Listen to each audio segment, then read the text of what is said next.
Hello বন্ধুরা, স্বাগতম সবাইকে। রাজা দিনকর কেলকর মিউজিয়াম দেখে এখন আমি চলেছি জোশিস মিউজিয়াম অফ মিনিয়েচার রেলওয়েজ। এই যে আমি পৌঁছে গেছি মিনিয়েচার রেলওয়ে মিউজিয়ামের সামনে। এবার ভিতরে প্রবেশ করি। এটা হলো মিউজিয়ামের টিকিট কাউন্টার। টিকিট কাউন্টারের পাশেই হচ্ছে জুতো রাখার জায়গা। আমি এখন অপেক্ষা করছি এই লাল আলোটা সবুজ আলো হওয়ার। সবুজ আলো হবে, তারপর আমি এই সিঁড়ি দিয়ে ওপরে উঠে যেতে পারবো। লাল আলো বদলে এখন হলুদ আলো হয়েছে। এবার সবুজ আলো হবার অপেক্ষা। বলতে না বলতেই আলো সবুজ হয়ে গেছে, তবে দেওয়ালের ওই আলোগুলো কেন নিভে গেল বুঝলাম না। তবে সবুজ আলো দেখে আমি সিঁড়ি দিয়ে ওপরে উঠে চলে এসেছি। এখানে রয়েছে বিভিন্ন ধরনের ইঞ্জিন এবং রেল বগির মিনিয়েচার মডেল।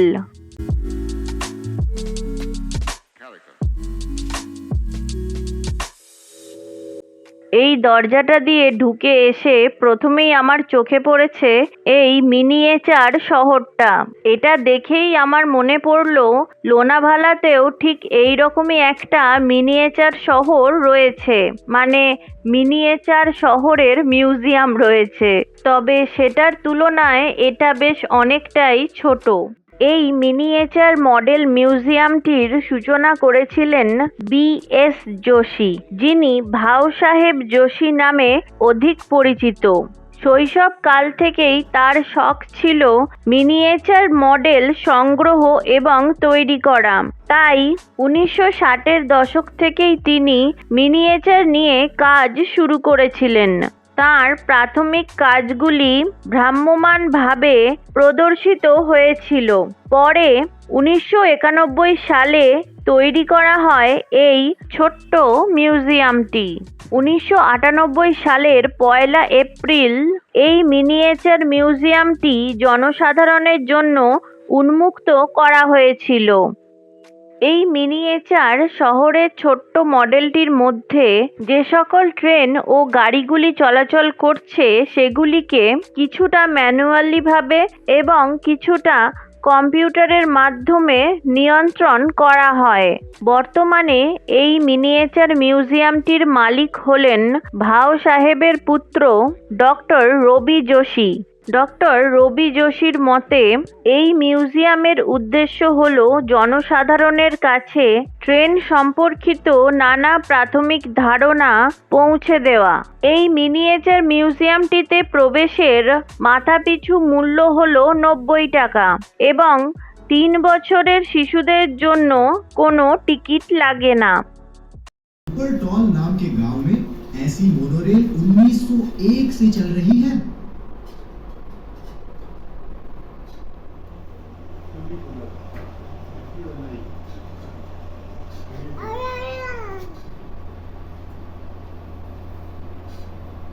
रास्ता दिख रहा है, एक कीला भी दिख रहा है, पुल के नीचे फव्वारे भी दिख रहे हैं।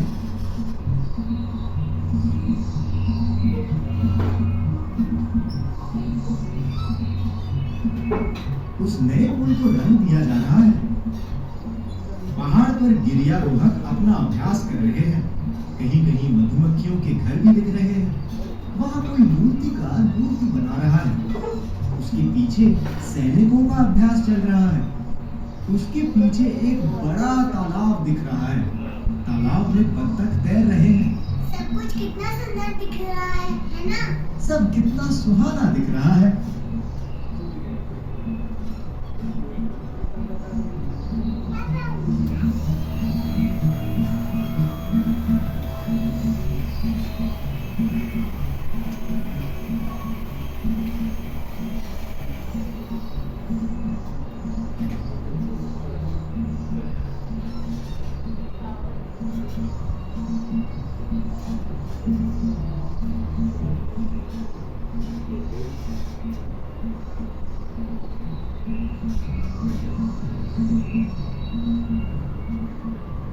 हाँ, लेकिन अब शाम हो रही है।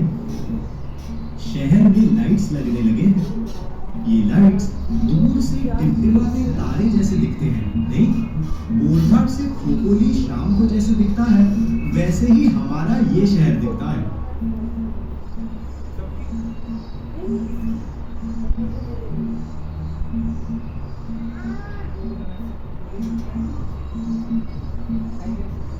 शहर के बीच में कुछ इमारतें हैं जिनकी लाइट्स बंद हैं। शायद ये इमारतें ऑफिस की होंगी। दिन भर काम करके ये लोग थके भागे घर गए होंगे।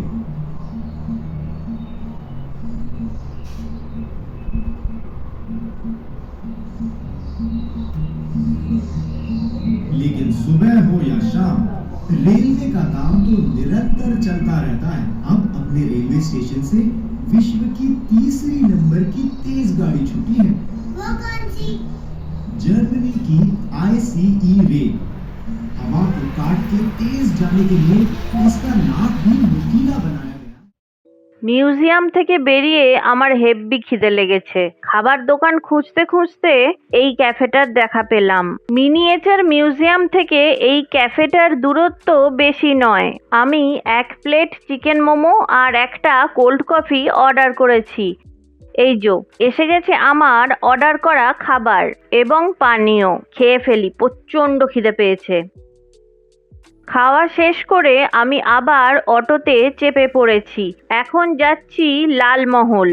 এখানের অটো ভাড়াগুলো দেখছি ভীষণ রকম চড়া, মানে এরা মিটারেও যাচ্ছে না। আবার একই জায়গার এক একজন অটোওয়ালা এক এক রকম ভাড়া বলছেন। আমি যে ক্যাফেটাতে খেলাম সেই ক্যাফেটার সামনে থেকেই আমি এই অটোটা ধরলাম, কিন্তু এই অটোটায় ওঠার আগে 6 জন অটোওয়ালাকে জিজ্ঞাসা করেছি লালমহল যাওয়ার জন্য। তারা 6 জন অটোওয়ালা 6 রকম ভাড়া বলল। 270, 250, তারপর একজন বললেন 160, তারপর আবার বললেন 240, 200, 180। অবশেষে এই যার অটোতে আমি উঠেছি উনি বললেন 120 টাকা। আমি তখন বুঝতে পারলাম যে 120 টাকার নিচে বোধহয় আর কেউ নামবেন না। তাই এখন আমি মাত্র 20 মিনিটের রাস্তা 120 টাকা দিয়ে যাচ্ছি। এই লালমহল আর শনিবার বাড়া হচ্ছে একেবারে সামনাসামনি। তবে মনে হয় এখন দুটো একসঙ্গে ঘোরা সম্ভব হবে না, কারণ এখন বাজে বিকেল 4টে। মনে হয় বন্ধ হওয়ার সময় হয়ে এসেছে। भैया सुबह में शनिवार वाला कब खुलता है? 8-9 बजे खुल जाता है। हाँ तो ठीक है। এই যে সামনে একটি দুর্গের প্রাচীর মতো দেখছেন, এটাই হলো শনিবার বাড়া দুর্গের সীমানা বা প্রাচীর। इधर भैया। ये सिग्नल दिख रहा है, सिग्नल हाँ हाँ। सिग्नल के लेफ्ट साइड में लाल महल है, अच्छा राइट में शनिवार वाला है। अच्छा तो ये सिग्नल छोड़ के हाँ दूसरे सिग्नल पे राइट लो। हाँ।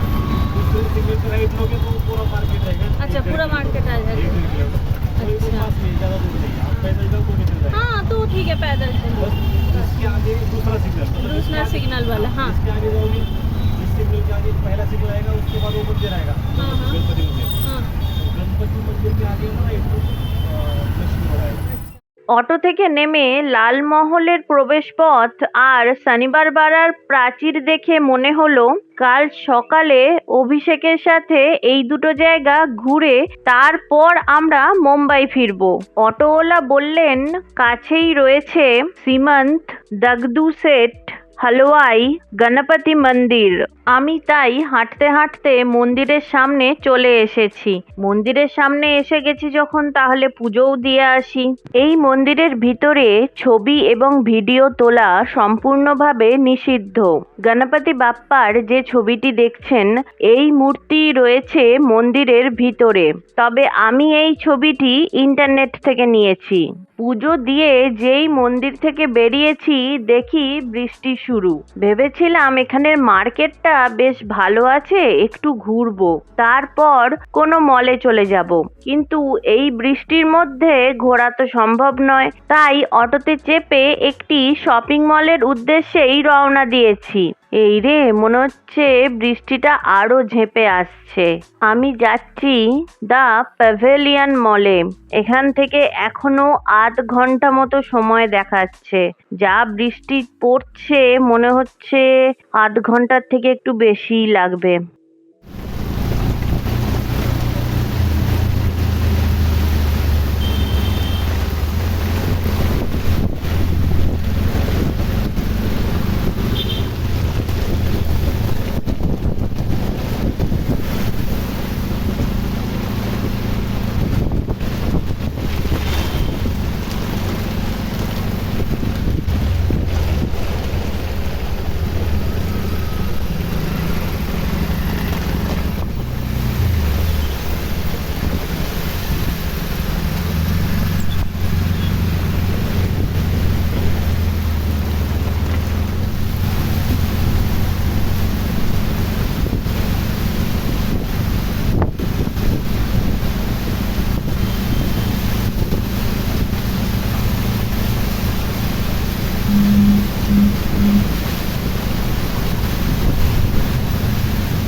बापरे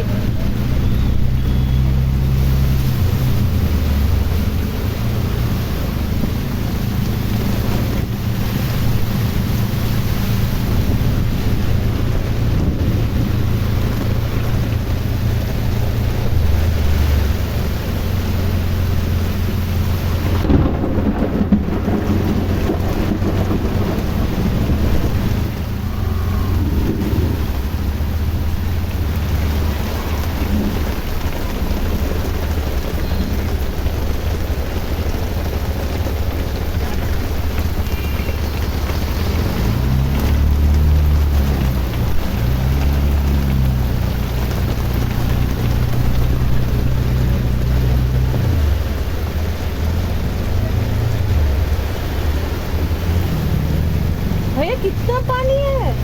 वही तो हाँ अरे बाप रे।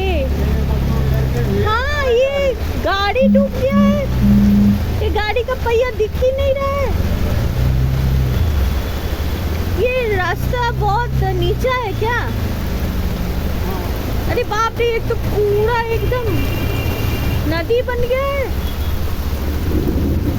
अरे কিছুক্ষণের বৃষ্টির মধ্যেই এতটা জল জমে গেছে, এটা দেখে আমি অটোওয়ালাকে জিজ্ঞাসা করলাম, মানে এটা কি বৃষ্টি হলে এরকমই হয়, না এখন এত বৃষ্টি হচ্ছে পরপর সেই জন্যে হচ্ছে। তো উনি বললেন যে এটা পুনের মিউনিসিপ্যালিটির প্রবলেম, কেউ ভালো করে কাজ করে না, প্রতিটা রাস্তায় এরকম অবস্থা, সামান্য একটুখানি বৃষ্টি হলে এক্কেবারে নদী হয়ে যায়।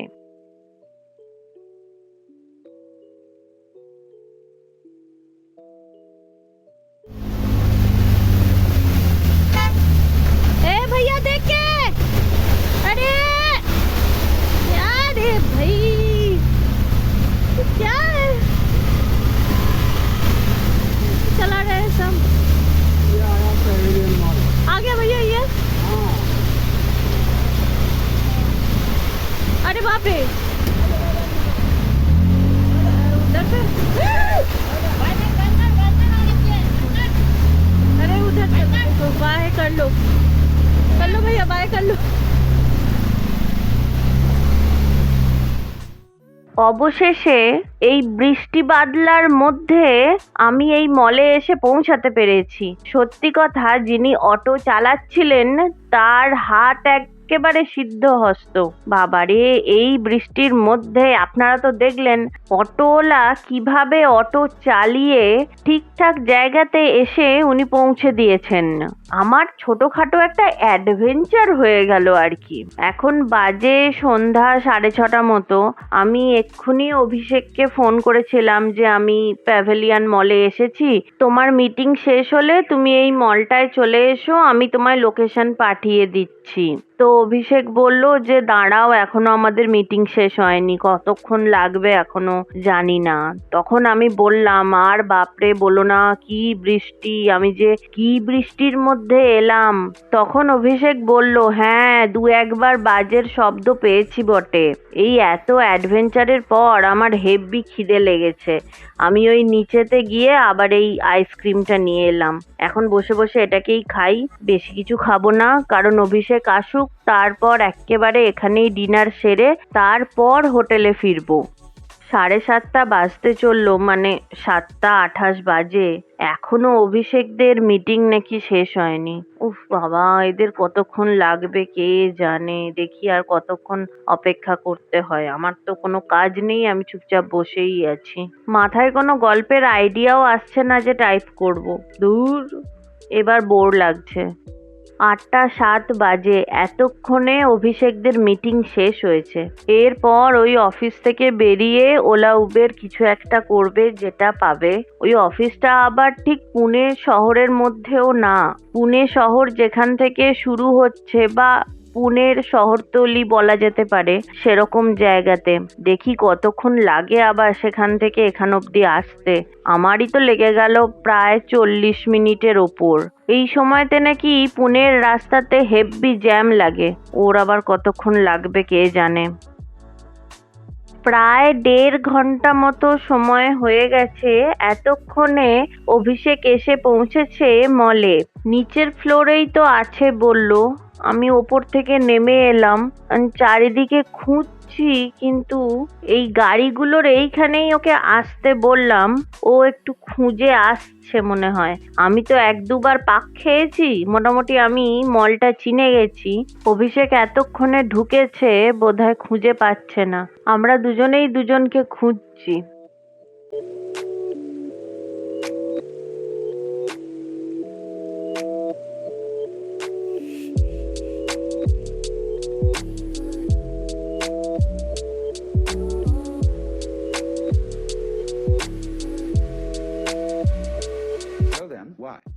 ওই যো দেখতে পেয়েছি অভিষেক ঘোষকে, ইদিক পানেই আইতেছে। এবার আমরা এসেছি মলের পেট পুজোর জায়গায়। দেখি কি খাওয়া যায়। দুজনেরই চরম খিদে লেগেছে। তাড়াতাড়ি অর্ডার দিয়ে তাড়াতাড়ি খেয়ে অটোতে করে তাড়াতাড়ি হোটেলে ফিরে যাই, কারণ কালকে সকালে তাড়াতাড়ি উঠতে হবে। শনিবার বাড়া আর লালমহল, এই দুটো দেখা এখনো বাকি আছে। কালকে সকালে এই দুটো জায়গা ঘুরে তারপর মুম্বাই ফিরবো।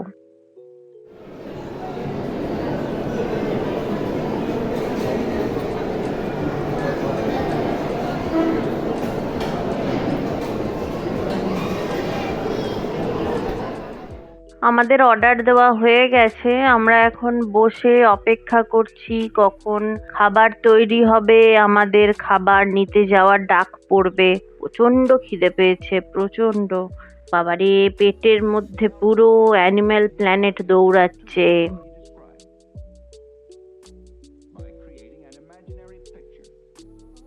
এই যে এসে গেছে আমাদের খাবার।